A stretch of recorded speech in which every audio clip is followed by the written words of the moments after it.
Today, we're delving into the world of translation errors.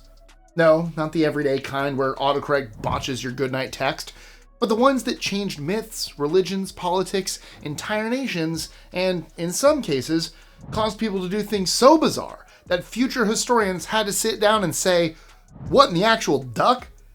I'm Michael List 25, and these are the 25 most shocking translation mistakes that changed history.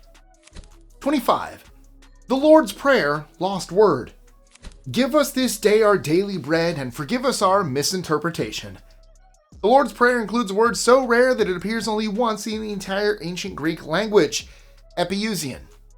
With no other context and no second example to compare it to, translators had one shot to interpret it. They chose daily, giving us daily bread. But many scholars argue the word suggests something closer to supersubstantial or essential for existence. Imagine reading an ancient recipe where the main ingredient is listed only once in history and everyone just shrugs and guesses. The debate was intense enough that some early Christian communities created alternative versions of the prayer because they were unsure what the original line was meant to mean. We're reminded that even a single mysterious word can shape centuries of religious practice. 24. 72 virgins, or 72 raisins. Many true believers in a paradise after death have had high hopes, so this one could be a bit of a letdown. One of the most widely repeated interpretations in religious commentary might have started as something far more practical. Some scholars argue that the famous line in the Quran about martyrs being rewarded with virgins in the afterlife could be a misreading of an Arabic word traditionally translated as virgins, but could also refer to white grapes, or pure ones. In ancient Arabian poetry, white grapes were luxury items, symbols of reward, and sometimes metaphors for purity. Early commentators translated the word hur as virgins, but some scholars argue that in its Aramaic context it means white, and refers to white grapes, or raisins. Later, writers introduced the number 72, which does not appear in the Quran. Somewhere along the line, a poetic metaphor turned into a literal reading, and a symbolic description of paradise became a cultural talking point. Considering that white grapes were valuable enough to inspire entire poems, the original idea might have made perfect sense to the people who first read it. I mean, to be fair, manna and mustard seeds are pretty high up on prophetic foods, so why not grapes? 23. Jimmy Carter's Polish disaster. In 1977, President Jimmy Carter traveled to Poland for a goodwill visit, ready to deliver friendly remarks about international cooperation. Unfortunately, his interpreter turned a simple politeness into something like a dramatic confession. Carter's statement about wanting to understand the Polish people became a claim that he desired them sexually. Shortly after, his cheerful greeting about being delighted to be in Poland was twisted into something that implied he was happy to grab the nation's private parts. The crowd froze in shock, while Carter continued smiling, unaware that his words were landing like dialogue from a scandalous soap opera. The blunder was so bad that the interpreter was replaced immediately after less than a day on the job, which is probably the most polite way of saying, "Please never do that again." 22. The tongue map myth. For generations, students learned that their tongues contain neatly divided flavor zones. Sweet at the tip, bitter in the back, salty and sour on the sides. It looked scientific and straightforward, but it was utterly wrong. The myth began when a researcher mistranslated a 1901 German study that mentioned only tiny differences in sensitivity. Those slight variations were exaggerated into strict flavor regions, and the chart spread worldwide. Even after scientists debunked it, publishers continued to print the incorrect map for decades because it looked so tidy on a page. The truth is that all taste buds actually detect all primary flavors. The tongue isn't a neighborhood with strict zoning laws. It's more like a cooperative community where everyone does the same job, which makes the original myth one of history's most durable scientific misunderstandings. 21. The Abominable Snowman's name slip. The creature known as the Abominable Snowman started with a far less dramatic name. In Tibetan, Metokangmi means something like man-bear snowman. But a British journalist misread mito as filthy, creating the phrase Abominable Snowman, which sounded much more sensational to Western readers. That single mistranslation turned a regional mountain creature into a global legend. The name was so memorable that it overshadowed the original term entirely, and even influenced how Sherpa guides described the beast, also known as the Yeti, to Western climbers. It is a perfect example of how the most theatrical choice often becomes the one people remember, even when it has nothing to do with the original meaning. Now, I'll be right back. I'm going to go ride Expedition Everest in Animal Kingdom to get reacquainted with the real thing. Yes, it's real. The Legend of the Yeti. I'll be back. 20. Pandora's jar becomes a box. In Greek mythology, Pandora opens a pithos, a giant clay storage jar, not a box. In the myth, she opens a forbidden jar given to her by the gods, releasing all the evils into the world. While she slams the lid shut, only hope remains inside, signifying that while humanity faces many troubles, hope endures. These jars were often so massive that villagers stored them partially underground to keep the contents cool. But in the 1500s, the Renaissance-era scholar Erasmus mistranslated pithos as pixis, which meant a small box. This single change transformed the concept permanently. A jar suggests something ancient, ominous, and heavy. A little box suggests something small and almost decorative. Artists found the box easier to illustrate, so the incorrect version spread quickly. Today, very few people, even those familiar with the myth, realize that Pandora originally opened something large enough to hold grain or oil for an entire household.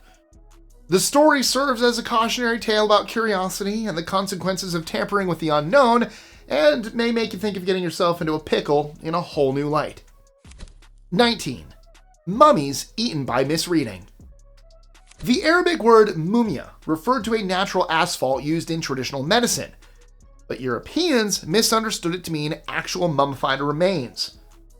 Since medieval medicine leaned heavily on unusual remedies, apothecaries began grinding up Egyptian mummies and selling the powder as a cure for everything, from seizures to stomach pain.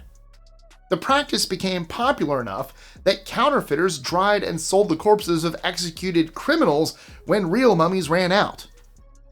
This widespread use in trade, combined with the actions of tomb robbers, led to the widespread destruction of mummies, causing them to disappear from their archaeological context. This grisly trend, born from a simple translation mistake, lasted for centuries. It's perhaps the most unsettling example of what happens when a single misunderstood term collides with medical superstition and high demand. 18. 666, or 616. 666, the number of the beast. Hell and fire were spawned to be released. We've all heard it before. The last book of the New Testament warns about this supposedly evil number, 666. The verse in chapter 13 prophesied, "Let him who has understanding calculate the number of the beast, for it is the number of a man. His number is 666. But one of the earliest surviving manuscripts lists the number as 616. Scholars trace this difference to the numerical values assigned to the name of Emperor Nero in Gematria. In Jewish numerology, rabbis use Gematria by assigning numerical values to letters of the Hebrew alphabet. They use formulas and patterns to find hidden meanings in words and phrases within the Bible. By assigning letter values using a cryptographic cipher, they can compare words or phrases with the same numerical sum to find related or interconnected meanings. This ancient practice has been used for centuries to interpret sacred texts and gain mystical insights. When spelled in Hebrew letters, Nero's name totals 666. When spelled in Latin, the total becomes 616. Early Christian communities used different spelling, so both numbers appeared in circulation. By the 2nd century, some church leaders were already complaining that people kept mixing up the correct value.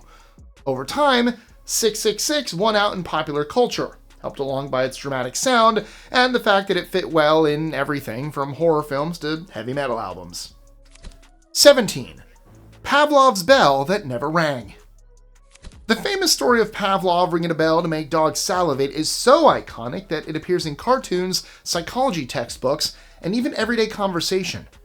But Pavlov rarely used bells. He considered them too imprecise, and preferred tools such as metronomes and tuning forks, which he could control with scientific accuracy. Other stimuli he used included a harmonium, buzzer, and even electric shock to precisely control the timing and duration of the conditioned stimulus before presenting the unconditioned stimulus of food. The bell became part of the story only after writers simplified his experiments for general audiences. 16. Saint Josaphat, or the Buddha. Starting in the 11th century, the story of Balaam and Saint Josaphat became one of the most widely read legends in the medieval West. More than 60 versions were shared across the major European and Christian Eastern languages, as well as parts of Africa. What those medieval audiences didn't realize, however, was that the beloved tale of Saint Josaphat's life was actually a Christianized version of the story of Siddhartha Gautama, the Buddha, founder of Buddhism. By the time it reached medieval Europe, no one recognized it as a Buddhist tale. Both stories involve a prince who is sheltered from suffering, encounters aged and ill people, and is guided by a hermit toward renunciation of worldly life to seek spiritual truth.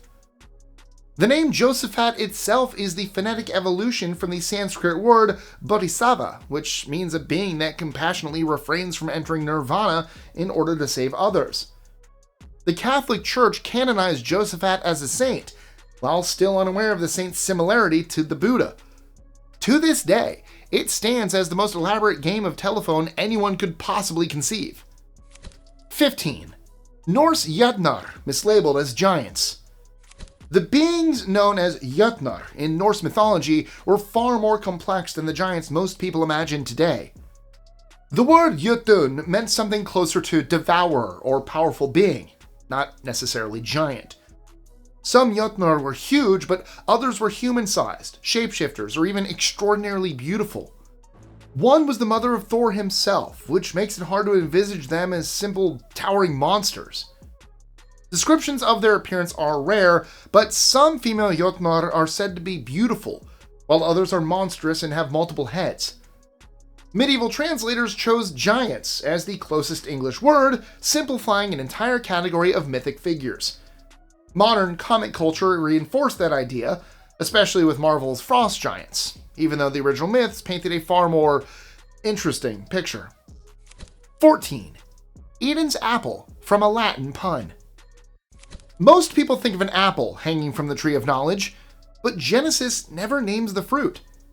The apple entered the story because the Latin word malum means both apple and evil, and medieval scholars loved the symbolism far too much to ignore it.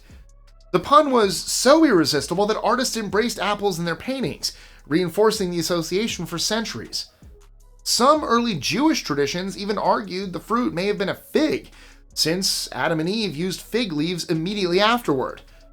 Other possibilities include wheat, because the Hebrew word for wheat is similar to the word for sin, or even an unspecified fruit to emphasize that the fruit itself was not important. Still, the apple won because it offered neat symbolism, a memorable shape, and a perfect visual metaphor for temptation, even if the original text never said a word about it. 13. Ivan the Terrible, or Ivan the Fearsome. Ivan IV of Russia is known worldwide as Ivan the Terrible. However, the Russian word grozny does not mean terrible in the modern sense. It means formidable, mighty, or fearsome. The title was intended to imbue him with respect and authority, not necessarily cruelty. The English-speaking world projected their own understanding of the meaning of terrible onto Ivan's name over time, thus cursing him to a reputation that overshadowed the original meaning. Ivan himself leaned into the title because it suggested divine power rather than brutality. But when the word crossed languages, its meaning shifted, and the West ended up with a nickname that paints a much darker reputation than intended. 12. What is a sine, anyway? Did geometry and trigonometry seem at all confusing to you? If you're wondering where all this sine and cosine stuff originated, well, it begins with the Sanskrit word for half chord, which moved into Arabic as jiba. Since Arabic script often dropped short vowels, later translators misread it as jaib, meaning fold or bosom. That was translated into Latin as sinus, which also means bosom or curve. English inherited Sine from Latin, unaware of the detour through anatomy. Interestingly, the Latin word sinus was also used by sailors to describe the curves of bays and coastlines long before mathematicians adopted it. What started as a straightforward geometric term became a word with one of the strangest etymological paths in mathematics. 11. Tomatoes as wolf peaches. When tomatoes reached Europe, botanists assigned them the scientific name Lycopersicon, meaning wolf peach. The name reflected European suspicion toward the entire nightshade family, which included poisonous plants. Some people believed tomatoes could cause illness or madness, and these fears were reinforced when tomato acidity reacted with lead-based pewter plates, making diners legitimately sick in ways that had nothing to do with the fruit. The combination of superstition and accidental poisoning led Europeans to avoid tomatoes for centuries. That's also why people threw tomatoes at actors on stage if they disapproved of a performance. They were hoping to poison the bad actor, literally. The transformation from feared wolf peach to beloved pizza topping is a culinary redemption arc that took far longer than most people realize. To this day, ketchup bottles brag of containing lycopene, which makes this popular condiment feel like a werewolf's favorite snack. 10. Willie Ramirez's $71 million word. In 1980, teenager Willie Ramirez was rushed to a Florida hospital after losing consciousness. His family described him as intoxicado, meaning sickened by something he ate. The doctors assumed intoxicado meant intoxicated in the sense of drugs or alcohol. This led them to treat him for an overdose, instead of identifying the brain hemorrhage he was actually suffering from. By the time they corrected the mistake, the damage was irreversible, leaving Ramirez quadriplegic. His case resulted in a $71 million settlement and became a defining example in medical interpreter training programs.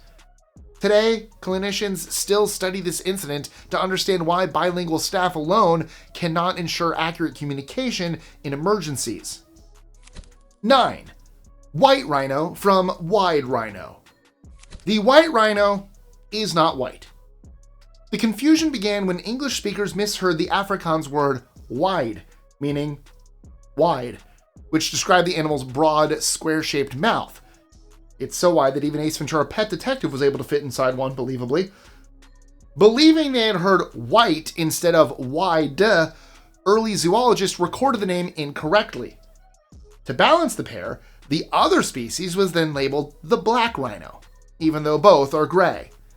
The naming error was never corrected, and today people still conjure up a color difference in their minds that doesn't exist. Considering the white rhino is the second largest land animal on Earth, the idea that someone misnamed it over a vowel misunderstanding feels especially on brand for human communication. 8. Michelangelo's Horned Moses. Michelangelo's sculpture of Moses famously shows him with horns, which baffles viewers who know the biblical story. The strange feature comes from the Hebrew word keren, which can mean either horns or rays of light. A Latin translator chose horns centuries before Michelangelo began carving, and the artistic tradition followed. Michelangelo sculpted the horns believing he was following scripture. This became so iconic that later artists assumed the translation must have been correct. Moses was meant to appear radiant, but by the time the error was recognized, the horns had become a part of art history. 7. America named from a mistake. 2 continents bear the name of Amerigo Vespucci because of a misunderstanding. Cartographer Martin Waldseemüller read a widely circulated pamphlet and believed Vespucci, not Columbus, discovered the New World. When he created the New World map in 1507, he labeled the continent America in honor of Vespucci. Later, he realized his mistake and tried to reverse it in updated maps, but it was too late. The name had already spread across Europe. Only about 1,000 copies of his original map were printed, yet that was enough to establish the name permanently. The map was kept for over 350 years in a 16th century castle in Wolfegg, southern Germany. Waldseemüller's cosmography introduction was the first to propose naming the land discovered by Columbus America, in honor of Vespucci, who identified the New World, or the fourth part of the world, as reached via Columbus's expedition.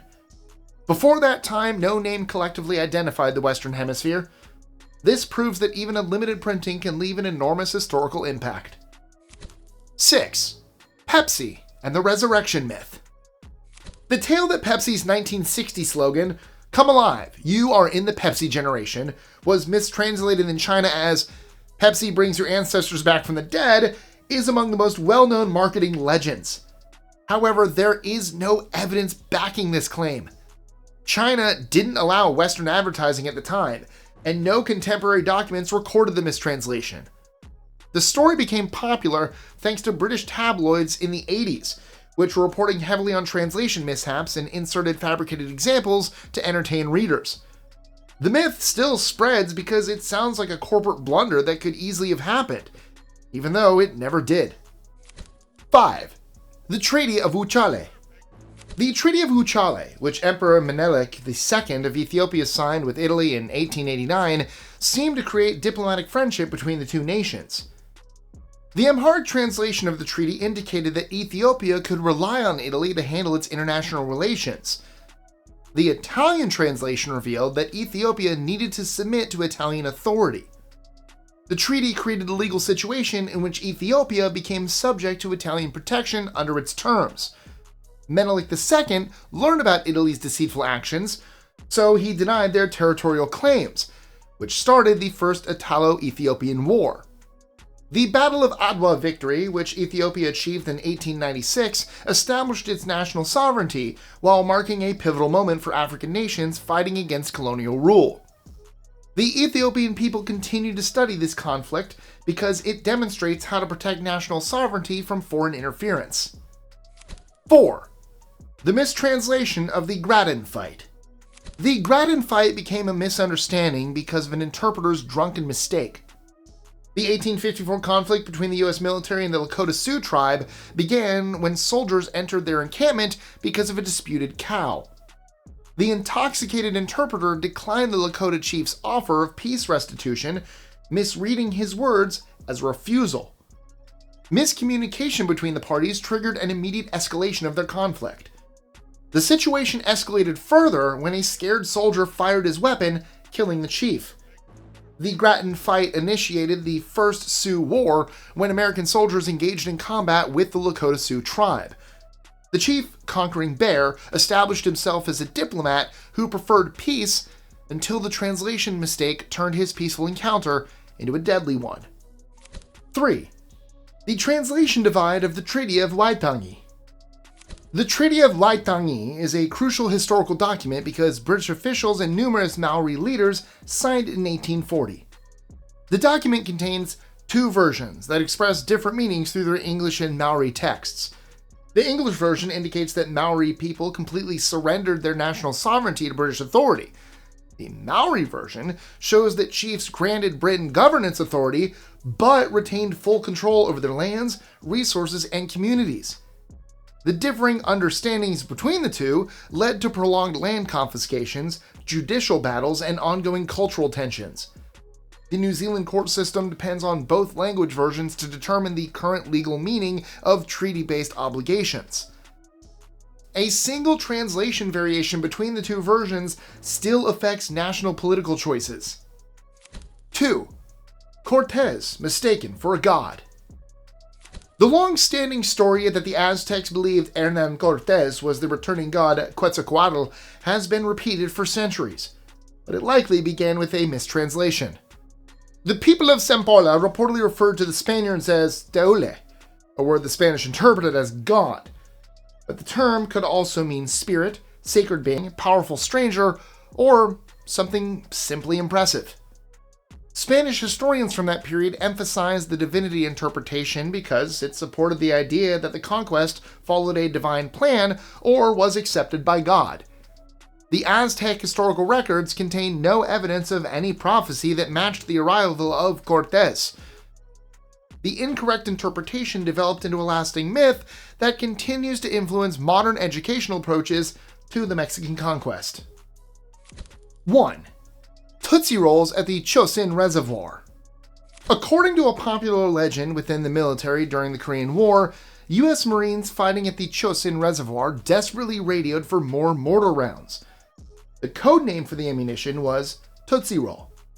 Somewhere along the supply chain, someone took that request literally and delivered crates of actual Tootsie Rolls onto a freezing battlefield.